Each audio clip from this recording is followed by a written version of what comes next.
Pinangunahan ng ilang grupo ng kababaihan ng isang peace rally sa Quezon City Circle. Panawagan ng grupo ang pagkakaroon ng kapayapaan sa Mindanao. May news to go si Sherry Ann Torres. Sherry Ann.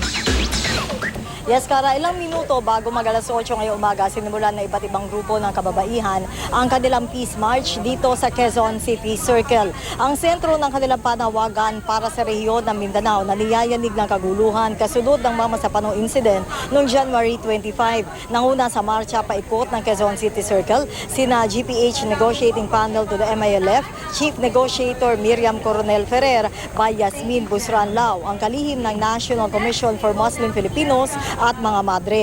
Kasama nila nagmarcha ang mga babaeng pulis, sundalo, kabataan, religious groups at mga miyembro ng iba't ibang non-government at people's organizations.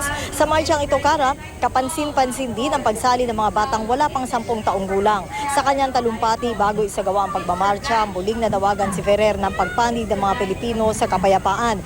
Kahit eksaktong 1 taon na ngayon mula nalagdaan ng pamahalaan at Moro Islamic Liberation Front Panel ang Comprehensive Agreement on the Bangsamoro o CAB at nananatili pa rin ito nakabinbin sa Kongreso. Hindi anya dapat panghinaan ng loob ang mga mamamayan sa panawagan para sa kapayapaan. Bilang kabahagi pa rin ng selebrasyon ng Women's Month, dapat din anya maging aktibong bahagi ng pagdedesisyon ang kababaihan. Hindi rin dapat manaig ang diskriminasyon at name-calling sa panahong ito, sabi ng grupo.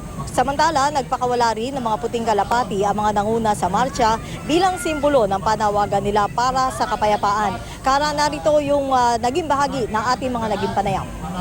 Sisihin na tayo kung optimistic tayo pero hindi talaga kailangan mawala yan. Kasi ano ba naman ang option natin, di ba? Mag-give up na tayo, hindi. So it's a struggle. Kayo po na nakatira sa mga distrito, inihikayat po namin kayo na kausapin niyo yung mga congressmen at sabihin sa kanila na gusto niyo ng kapayapaan.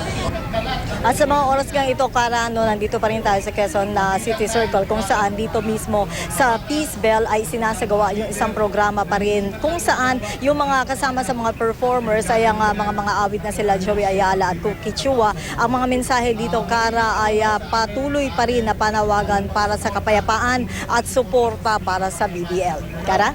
Maraming salamat, Sherry Ann Torres.